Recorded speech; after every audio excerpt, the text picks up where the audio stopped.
Bonne nuit, et bonjour, bonsoir. Nous sommes en Jérusalem, Israël, à la lecture du livre de Rav Schwartz, Enseignement de la Leke à l'humanité, de la signification de la vie humaine, et de Rav Joël Schwartz. Et cette lecture s'est dédiée spécialement à la mademoiselle Raquel Calton Hanono à la Cité du Mexique. Et la dédication spéciale aussi le Rav Abraham Palti, c'est le Rosh Keila, le Ravi principal et père spirituel de la communauté séfaradi à la Cité du Mexique. Et le spécial aussi à Rav Agaon Moreno Verraveno, Rav Michael Pérez Shelita et à Rav Elisha Kaufman et à tous les membres de l'école Or Adaat à la Cité du Mexique. Je suis Shlomo Moshe Sleiman et c'est le chapitre 2. Les vœux de notre vie en ces mots. Tous ceux qui réclament de mon nom, pour ma gloire, je les crée, formé et organisé. L'homme n'était créé que pour se délecter en l'Éternel et pour les jouer de l'éclat de sa présence.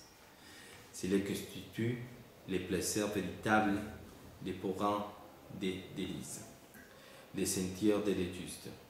Chapitre 15. Si tu persévérais dans la Torah, tu seras heureux dans ce monde et tu t'y seras donné dans le monde à venir. Pirkei Avot, chapitre 6. La vie humaine sera réalisée en deux dimensions, la vie terrestre et ce monde ici. Et ensuite, la vie de l'âme séparée des corps. Pour comprendre quelque peu la signification de la réalité d'une existence spirituelle, il est utile de consulter le livre du docteur Moshe, La vie après la vie. Livre scellé tenté sous forme qui enquête les cas de mort cliniques révélés comme pour un miracle de la vie. Nous savons quelque peu discuter la conclusion d'engager de cette enquête dans le livre Guf Veneshama, corps et âme. Dans ce ouvrage, nous continuons à discuter la dimension terrestre de notre vie, dimension qui constitue, selon la définition des sages d'Israël, les vestibules du salon. Pirkei Avot, chapitre 4, 16. Bien que les salons représentent l'essentiel, nous nous récupérons néanmoins de ce monde-ci. Monde de la pratique, vestibule dans lequel l'homme s'est préparé à pénétrer dans les salles principales. Dans ce chapitre, nous analyserons la nature des choses susceptibles de nous procurer un vrai plaisir et une réelle satisfaction. Celles sont originales du spirituel et constituent l'essentiel, c'est-à-dire que ce monde-ci, c'est les plus fortes ratios des mondes à venir. Baruch atah Adonai Eloheinu melech haolam shehakol nהיה bidbaro. L'homme peut éprouver toi un soir de plaisir. On peut les classer de la façon suivante. La satisfaction physique. Tu les placer pour une idée de la satisfaction des mécanismes tels la faim ou la soif. Ou des contentements, les besoins corporels qui les sommet, les diverses ablutions, la cohabitation sexuelle, etc. La satisfaction intellectuelle, sensation de satisfaction que l'on éprouve suite à une action qui ne peut que. Et nous-mêmes ou autrui. On s'éteint continuellement absolument. Ainsi, par exemple, le fait de trouver un emploi, l'acquisition d'un appartement ou de biens de première nécessité. Cela constitue une satisfaction intellectuelle qui n'a rien à voir avec la satisfaction des appareils corporels. La joie. C'est un plaisir qui nous épanouit, une sensation qui reste la humaine de l'écriture. Il est rappelé Simha, joie, comme par simple de leçon 97:12. La lumière se répand sur les justes et la Dieu sur le cœur droit, et également dans le leçon 19, le cycle 9. Les plaisirs de l'Éternel sont droits. Ils réduisent le cœur. La joie choix à l'homme par le biais d'une expérience spirituelle. La psychologue Resman voit dans la recherche des sensations corporelles la cause de dépassement de certaines limites, comme dans la fait n'est pas tenir compte des conséquences de non-accès, d'ignorer le futur. Il s'agit de la bonne attitude typique qui rend la femme son. Mange et vois, car demain tu mourrais.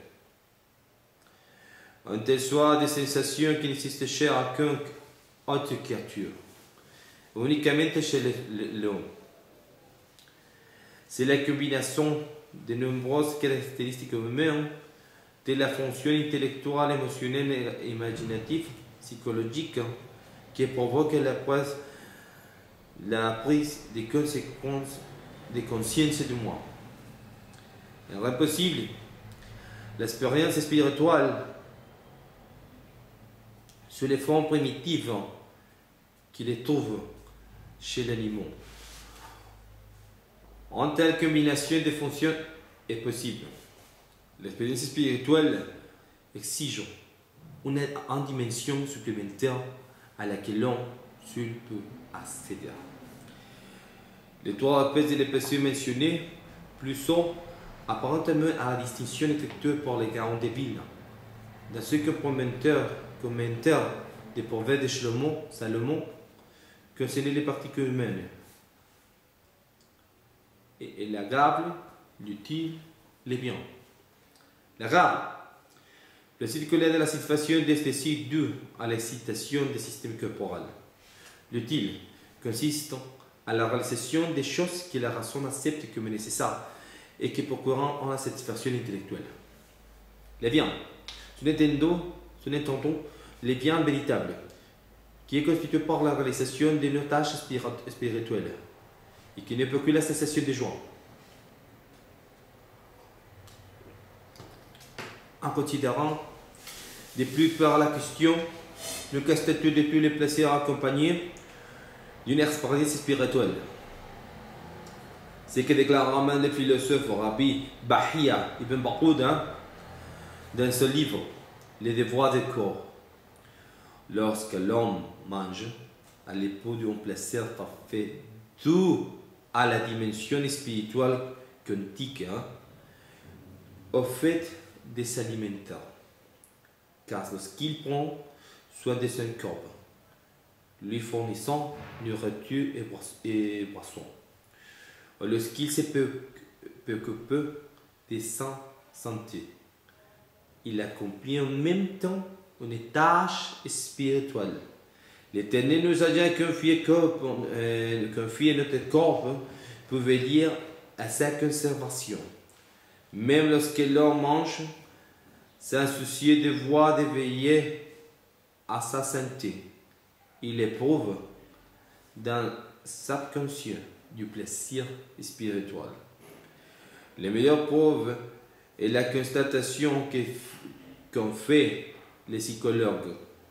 Lorsque l'homme se préoccupe uniquement de rechercher du plaisir, alors justement, celui-ci lui échappe. Cela se vérifie et sans en ce qui concerne les plaisirs sexuels. Lorsque l'homme recherchait principalement, c'est la puissance. Il demeure en général insatisfait. Alors qu'il se préoccupe avant Dieu, c'est le partenaire. et réciproquement. Cela lui procure de la satisfaction. Cela nous montre que l'homme n'est profondément satisfait par l'effet de l'écoute remplacée par spirituelle. C'est plaisir accompagné de la sensation de joie, résultat des actions susceptibles d'être qualifiées de bien, voire plus haut.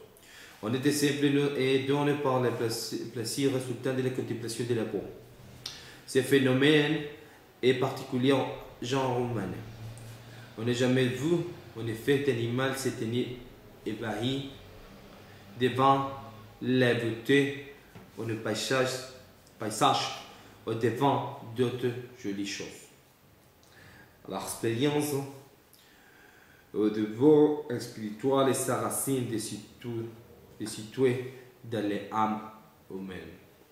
La contemplation des splendeurs de la création nous dispense ainsi les majestés et ce numéro relatif à l'origine de la création. Les parties résultats de la contemplation des créations artistiques, bien qu'ils soient d'origine humaine, les ramènent liés à notre propos.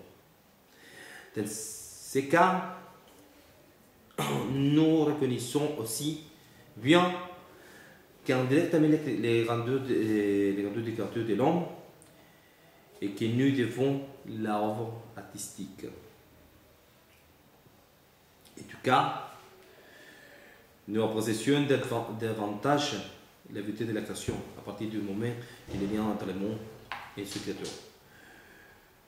Nous c'est de temps plus apparent. Le docteur Barthes, dans ce livre, Notre génération confrontée au problème de la croissance, traitait lui aussi la différence entre la beauté de la nature et de la beauté d'œuvres artistiques. Il est pensé que par les mesures objectives de bon, la relation sur les contacts n'est pas uniforme. On objecte considérer comme peu par l'un n'aura que peu d'être ou d'intérêt jour de l'autre. Par contre, la majorité des choses sont communes les sentiments du fond, l'écart de la nature, lorsque celle-ci est vierge facilement. Tout le monde est impressionné par la beauté de la majesté des hautes montagnes, de l'intérieur des mers, des forêts vierges, etc. L'explication naturelle, c'est que tout le qui s'est apparaît à nous, comme étant issu des mêmes écritures, trouve son immédiate démonstration dans les parties spirituelles qui se situent en nous. C'est là. Éveil et nous, en affinité terme communautaire, communément appelé sensation du vent. S'il était possible de déterminer de manière objective ce qui est beau ou l'être, l'uniformité de la relation de l'homme et le regard de la nature, on sera cependant pour autant les mises en question. Pour l'entière subjectivité d'une telle détermination, pour qu'elle n'existe pas, alors autant de la réaction et l'écart de la nature et que le nombre de nombres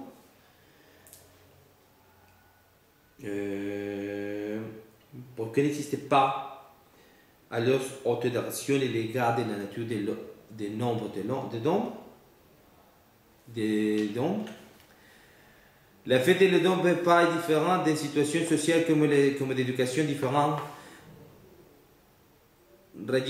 ragissant pour la grande majorité d'entre eux, si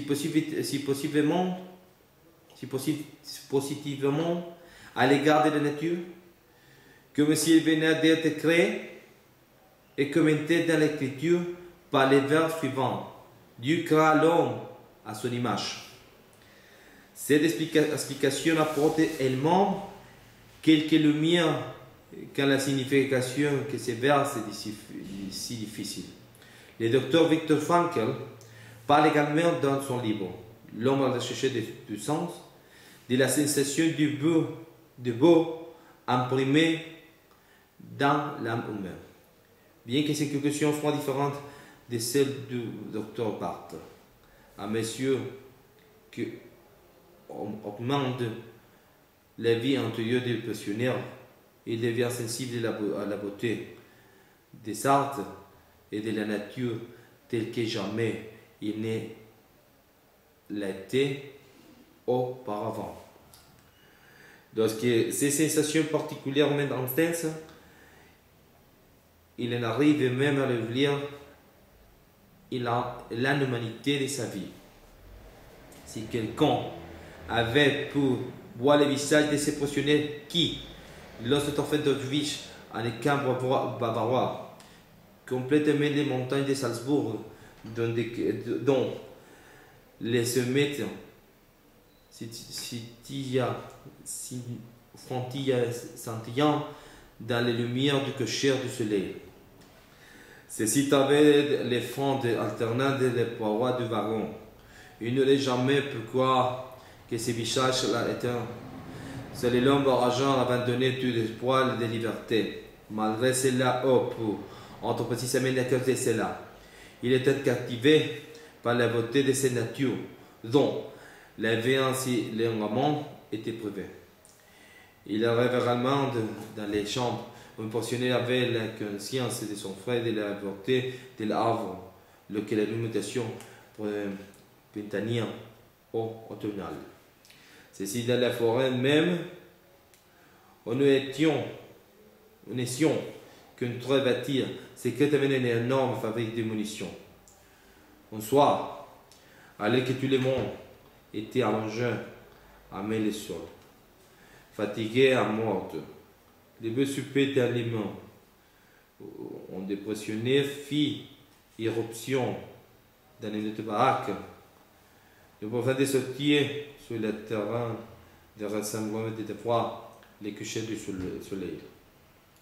Lorsque nous fûmes sortis, nous découvrîmes l'assombrissant à Kéloué, un si rapide de nuages mouvants qui resplendissant des lumières et des couleurs s'étalant d'un bleu acéré à de rouges profonds comme les sangles.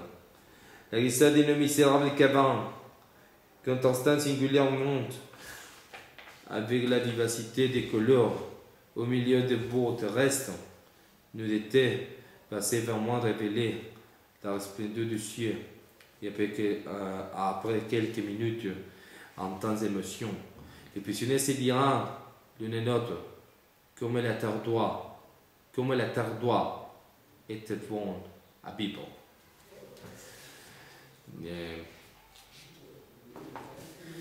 Essayez de considérer le mot avec les yeux cogents.